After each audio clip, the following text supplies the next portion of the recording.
Good evening, everybody.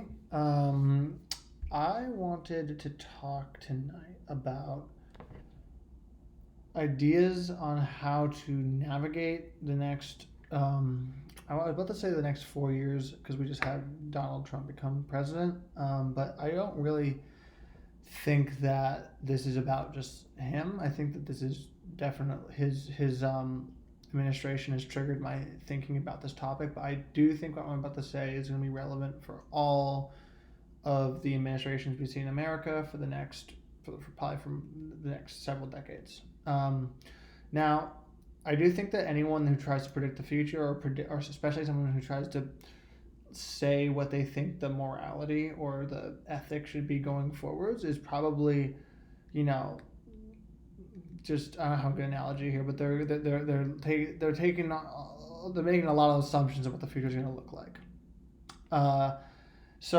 Take what I say with a massive grain of salt, but also at the same time, I think that there's ideas that will prevent people from getting stuck on a negative bandwagon and doing things against their own better interest. Because I do really think that there's a lot of people out there right now that are doing things against their better interest because they've been put in a situation where they don't know how to tackle a project, right? So if I'm a mechanic for a car, right, and the car is broken and I have been giving bad training, right? I might make the car worse, even though I'm trying to make it better, right? Like, I think right now in America, everyone wants a lot of the same things. It isn't like back in the 1850s where some of us wanted to have slaves and some of us didn't want to have slaves, right? Like, I think that we're actually very united on what we want. We want to have the ability to have an opportunity in a career. We want to have, if something horrible happens, like,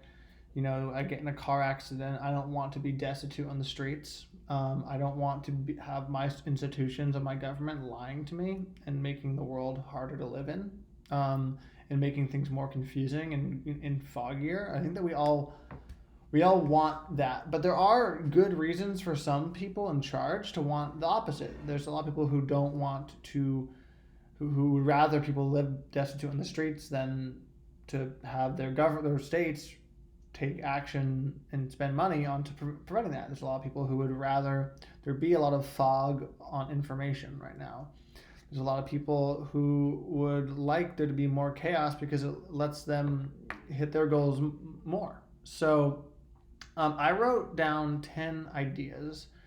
I wrote them down as commandments because I was originally like, 10 commandments sounds pretty good. The Bible did that. I'm not as smart as the people who wrote that, or if you believe that God wrote it, I'm definitely not that smart. So that's not even a joke. That's just trying not to offend anyone here yet. But I have some. I'm a pretty educated guy, and I think that there's some ideas I have that will help people navigate just the world going forwards. And if it's helpful, if this video helps, then great. If not, then sorry for wasting your time. So the first one I have is be skeptical of those trying to hoard resources. So what that means, because this is all they're very vague things I'm going to break down. So being skeptical of those trying to hoard resources is always look at what motivations people have, right? Like my motivations right now, because I live in America, is I want to have enough money where I can insulate myself from issues. But when people when people actually achieve that goal, they don't stop there. They want to have more money, right? Because it becomes a lot of the ways you get to be rich is seeing it as a goal for yourself, right? And when you hit your goal, a lot of these people who are high achievers who hit that, they don't just stop. They set a new goal and a new goal and a new goal, and it becomes gets to the point where they just want more and more and more resources, and they don't want their resources spread out because, that would suck. That would mean they don't want people taking what they see as earned for themselves and spreading it out to other people. For a lot of reasons, some of them are really good. Like some people feel like the government isn't actually spreading them out correctly; they're wasting it on stupid wars and on government corruption. Other people are just like, no, my money, I got it myself. Leave me be. But if you are an average American, I do think that it behooves you to look at why people are holding resources. Why do we have billionaires? What's the difference in lifestyle between a millionaire and a billionaire, or someone who has $100,000 saved? I would say that like the happiness between someone who has $10,000 saved and $100,000 saved is probably pretty great, because they know they won't get destroyed if they get in a car crash, so they'll be able to get a new car. Someone who's $1 million saved knows that they probably aren't going to get wrecked by medical debt. They probably have avoided that. But once you get to $1 billion, like, what's really changed? You get a bigger yacht, you get a bigger mansion, you get more houses. I mean, at that point, your happiness is you get a diminishing return on value while you're holding your own. Don't get me wrong here. Money is resources. If you have a lot of money, that means you have access to gas for cars. You have access to real estate, property. You have access to more electricity. You have access to resources. If you were a billionaire floating around in space, your money would be useless. Money is only useful for what it can buy. So if you agree of thinking about a billionaire as someone sitting on a potential amount of resources, right? Like, I'm sitting on a couple hundred barrels of gasoline. They're sitting on a couple of million barrels of gasoline. So I think that a lot of us would have a problem with that, right? If we saw a person with a house with enough gasoline to power New York for a couple of years, you'd be like, wow, that shouldn't be we should spread this resources now around. They don't need that much, their life won't change if we take some away and move it somewhere else. But if we just hear that they're a billionaire, then we just say, oh yeah, they earned it. It's okay. Even though it's really, in the modern age, it's the same thing, right? And even if we make the argument that money is kind of at this point not theoretical, but kind of fake. Like, banks don't actually have as much money that they have invested. I think that banks are allowed to lend, like, for every $1 they have, they're able to lend $10. So a lot of this money is not like real paper money that's sitting in a bank. It's just theoretical money. But even if I believe that, and if you also believe that, billionaires do, like, there's only a set amount of resources. So if a certain group of people have more money, that means that they statistically have more resources, which means that our money is worth less, right? Let me give it an example. If I have $100 in the world, right? There's $100 in the world, and I have $5, and someone else has $5, and someone else has $5, and then let's say that there's 100 units of energy in the world, right? And one of those people with $5 does a lot of investment and now has $50, right? Now there's $150 in the world, but there's still only 100 units of gas. Now my $5 can buy less gas because that person's money has now gotten bigger and mine hasn't. So that's a big way that inflation works, right? That's why, because there isn't less resources. Inflation, if it isn't across the board equal, which it isn't, if some people are just making more money and some people aren't, that means that person's dollar doesn't go as far. So I'm only on the first one here, but just be skeptical of those of billionaires, because they are devaluing your money by how much money they have.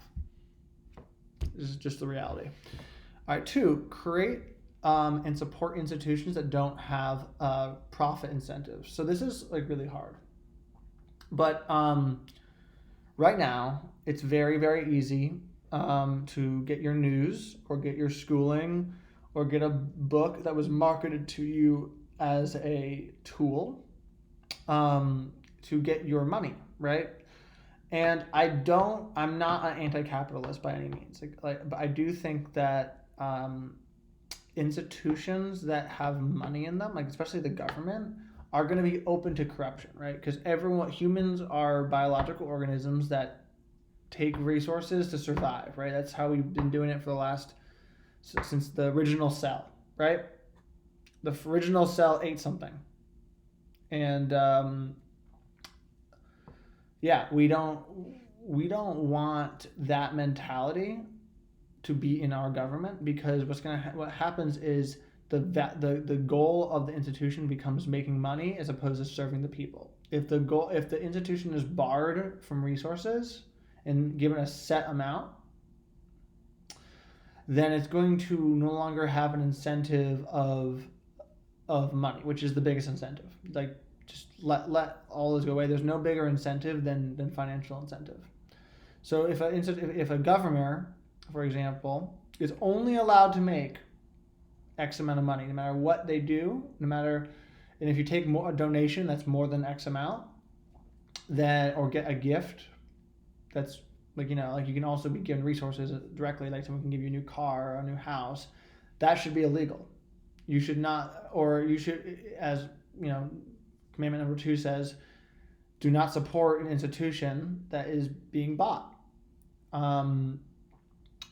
Right now in America, there's a thing called lobbyists, and those are institutions that put pressure on politicians with money that are paid for by other companies and individuals that have their own ideas of how they want the world to work to serve them. And a lot of that, what serves them, is basically opening doors for their company, right? An oil company doesn't have they want your dollar, but beyond that, they don't care about you. But they do care about rights to Greenland's oil supplies, right? I don't know if there's any oil in Greenland, but if they will put money into these super PACs and put them in the politicians' pockets through gifts and through donations that go to the politician's pocket or through other means, and also there's news institutions too that have marketed a idea, right? The idea is that stirring people up is profitable, and they'll get more views, and more views mean more advertising dollars, and more advertising dollars means that they can make more money, right? So a news agency that has a bunch of advertisements, in my opinion, is always going to be more open to corruption than one that has none. One that is just a nonprofit or a government organization that has been barred from financial benefits. I don't think that government or news or honestly schooling should have a huge financial benefit to it. I do think that there is a lot of value in capitalism, but I think that in the long term it opens up too much of the doors for corruption. We have plenty of other things we can have capitalism, but I don't think that government should be one of them. I don't think that news should be one of them, and I don't think that schooling that has to do with general knowledge should be one of them. If you want to be a plastic surgeon, yeah, sure, pay more for a better education. But if you want to learn how atoms work and how agriculture works, it should be across the board available in a country like ours, or even in the world like ours. All right. Moving on to number 3. Always be looking to reduce the global climate impact. So I'm not someone who said, I don't really believe that you can go backwards. Like, I don't believe that you can say, okay, let's just live like we did in the 1700s where we didn't have as much of an impact. Like, people will disagree with me. Here, a lot of left-leaning people will disagree and say, like, no. Like we can reduce, we can reuse, we can recycle. I do think that that's not a bad thing, but I think that we're going to continue our energy output in a way that's going to be unsustainable with modern tools of grabbing energy now, like through drilling and through natural gas, like through burning fossil fuels. I don't think that that's a sustainable thing with the amount of energy that like these new AI farms and server farms are going to need to operate. So I think that there's going to be a need for nuclear power and geopower and hopefully fusion power. But that's, and also just like beefing up batteries, beefing up wind, beefing up hydro, beefing up solar, all of that will be a good thing. But I also think that technologies that like geoengineering, I think is a dangerous but very necessary step. I think that trying to make our climate, like understanding how we can control our own climate, is going to be an amazing tool that could potentially put our world into a climate stability that we've never yet seen before. I'm talking like we could maybe even locally control weather, which would be really, really cool. Like, imagine if you could have a ski resort that was cold, that snowed year round, or a beach in that was hot year round, right? Like that would be that we should, if we could learn how to geoengineer our planet to that level and suck nasty chemicals out of the air and just make this a paradise, that would be, there should be resource put into anything that thinks that they can reasonably make progress on those frontiers of science. And in the meantime, we need to be moving towards just like, we don't want to be like, global warming is bad. It's going to cause cities to be underwater. Let me just really quickly explain something about global warming and about how it fucks everything up. So we now have a ton of ice, like a ton of ice in Greenland and in Antarctica and in parts of northern Siberia and northern Canada. If that ice got there, those glaciers got there through it snowing there for hundreds of thousands of years and the snow getting compressed and compressed and compressed into ice. The thing about that is it takes a lot longer to replenish that through the natural snow crush process than just melting it and putting it into the ocean. So it's even if we geoengineer, it will take a lot of time to move the water back out of the ocean. And what will happen is if that ice melts before we can fix it, before we can stop the process, then the Statue of Liberty will be up to her elbow in water. And New York will be gone. All these coastal cities will be gone. We'll lose a massive amount of infrastructure and culture and just human achievement. And we really should try to prevent that, because it won't end us, but it will be very bad for a lot of people, and it will be sad. It won't be a world that you want. It will make the world less than we have now. And there's things we can do to make these better long term with geoengineering and short term with staying away from global warming. And also, just if anyone here is confused about why it can be like cold as shit in Atlanta right now while there's global warming, it's because that like global warming stirs the entire globe's heat around and cool around. So you can have air that usually just quietly sits up north, have heat, like pull it, push it around, and have it come down south. Like think of it like you have a luke pot of water with some ice cubes that you just drop in it, and you turn the heater on, and it starts to move the ice around because the heat's now moving the water around. Now areas that were hot now have an ice cube that just got moved over. Now the total volume has gotten hotter, but that region has gotten colder. But it really just like cool is stable, hot is chaos. The hotter we get, the more chaos and the more coastal water we lose. So do not underestimate climate change, and go back to be skeptical of those trying to hoard resources.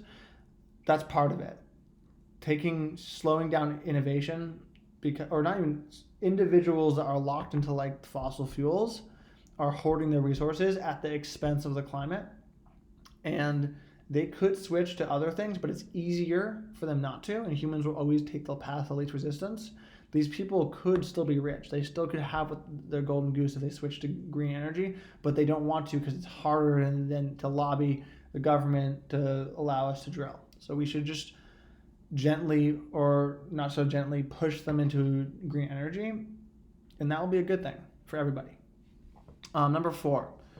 Okay, this is really important, guys, and this is something you have to research on your own. I'm going to give you a very brief overview here, but do not conflate capitalism with oligarchy, okay? So oligarchy essentially is when rich people run the world, and capitalism is when you have a bunch of different people around the country or the world that use innovation and fair trade to get ahead. And they do overlap, but think of it like a game of Monopoly, right? With 8 players at the beginning, and by the end, and everyone's sort of taking their risks, making their deals. That's capitalism. Oligarchy is when it's down to like 1 or 2 people just taking money from everybody else. And the analogy stops there, but like an oligarchy will have power over the government, where capitalist government will be independent from any individual capitalist force. Capitalism can only thrive in a government that's actually separate from capitalism, while oligarchy is tied to the government. We are moving towards oligarchy, which will degrade the rights of the individual for the rights of a few. Like right now, we have like 6 people in the world that in the country that can control like where we get our information, and how we communicate. So that's going to cause those people hoarding resources and doing things that will benefit them, but maybe won't benefit all of us. So just don't, like, if you love capitalism, great. Capitalism is awesome. It's one of the best systems we ever created. But capitalism is like a fruit, right? And if you don't do the right things, like keep it in the refrigerator, if you let it sit out, it can get rotten and become oligarchy. And I think we've sat out a little bit. We need to do some correction here. All right, 5. Do not create laws for one group that you wouldn't want to live under. So I wrote this one wrong, but I'm essentially saying, like, do unto others as you would have them do unto yourselves, but with laws. Like, don't make a law that fucks over one group, because you might be that group one time today. And that's like, I don't need to get too much into that. Just like right now, if you see a law being made that like is very group specific, that's kind of aggressive, just ask yourself, like, was I ever part of that group? Am I a danger? Like, I'm just gonna address the elephant in the room here. Like, all these immigrant laws, like, God, if this had happened 80 years ago, there's a good chance that if you're watching this video, you could be the one affected here.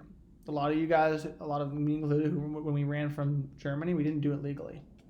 We did it like these guys are doing. We did it illegally. We sucked, and we looked for asylum. And we got it, which is what they're doing.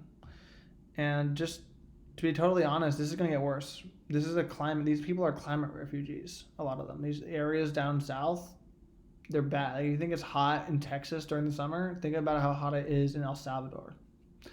It's going to get worse. Those areas are going to become unlivable, and they're going to get worse, and people are going to flee north.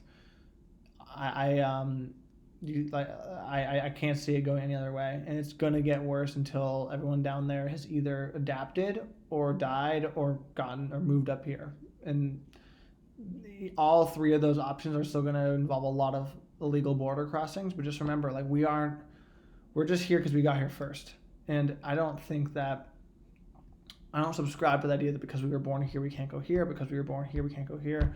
I think that some of these issues that the world's facing are global issues, which are just something that we can't solve as a country. Like I think that climate change is a global issue. I think that like nuclearization is a global issue. I think that one of my things I didn't even put in here, but I think that moving towards globalization, like a one world government, sounds scary, but it's a bad idea. But it's probably it's bad compared to every other idea. It's bad, except for every other idea. It's sort of that Kennedy saying that, like, democracy is the worst system ever created, except for all the other ones. A one world government is the only way we can address some of these, like, existential crises we have that we're going to be facing.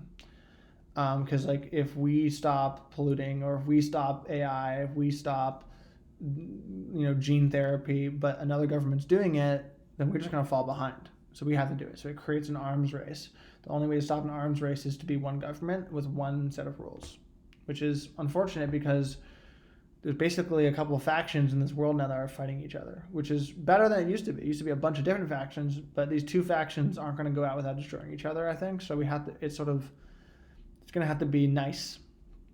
We're not going to be able to like annex Russia without it being somehow peaceful. 7, be aware of divide and conquer tactics. Let's get back to right now. So it's going to be very, very possible that over the next couple of months, you're going to see a lot of divide and conquer tactics, like left versus right in America, or the Green Party versus Communist Party if you're in, Seoul in South Korea.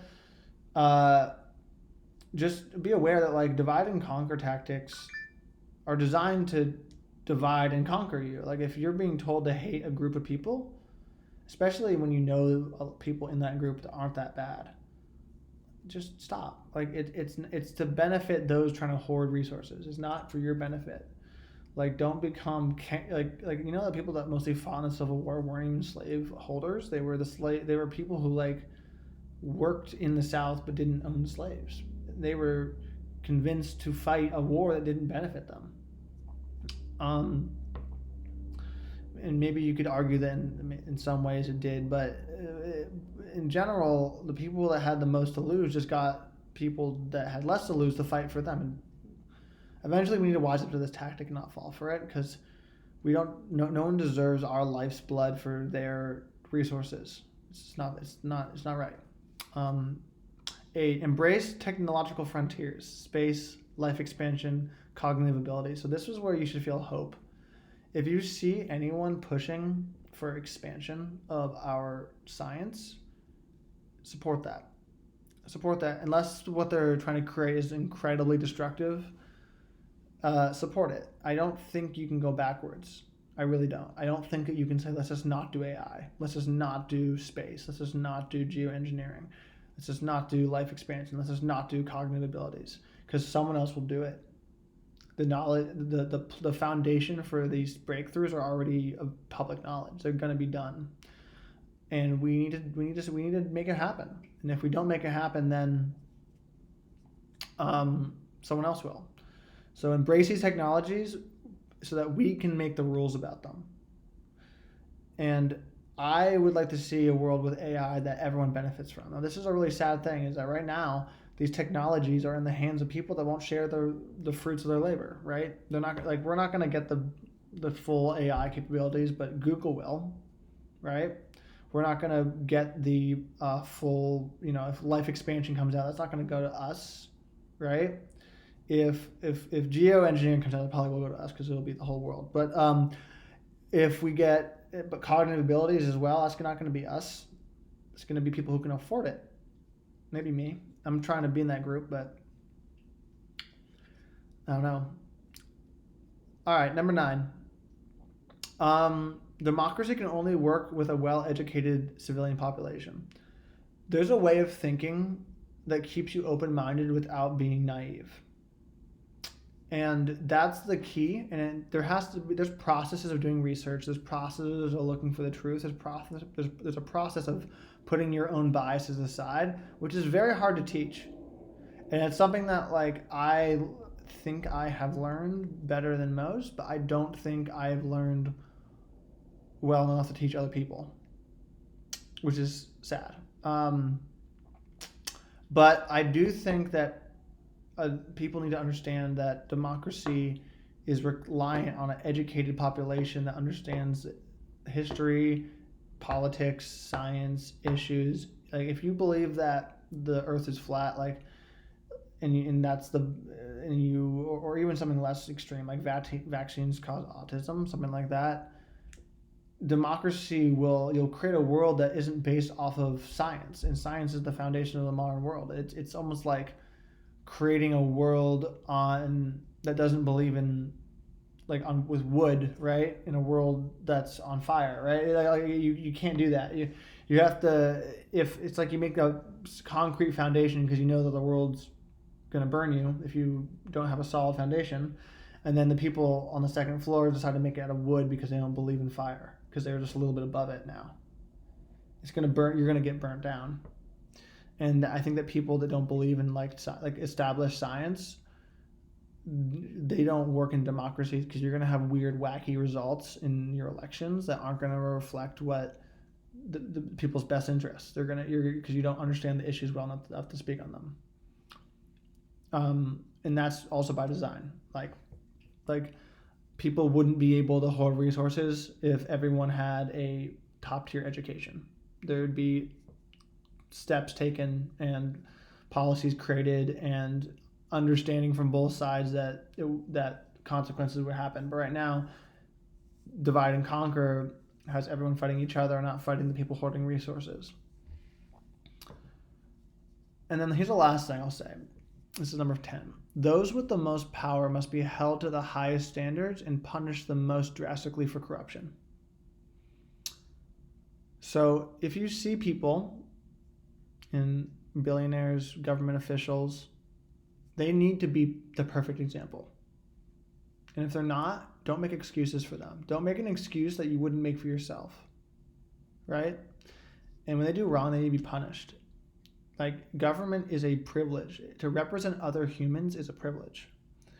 And to do that and to be corrupt in this day and age, when you have so much power, is the greatest crime in humanity. That's all I had. I hope that was helpful.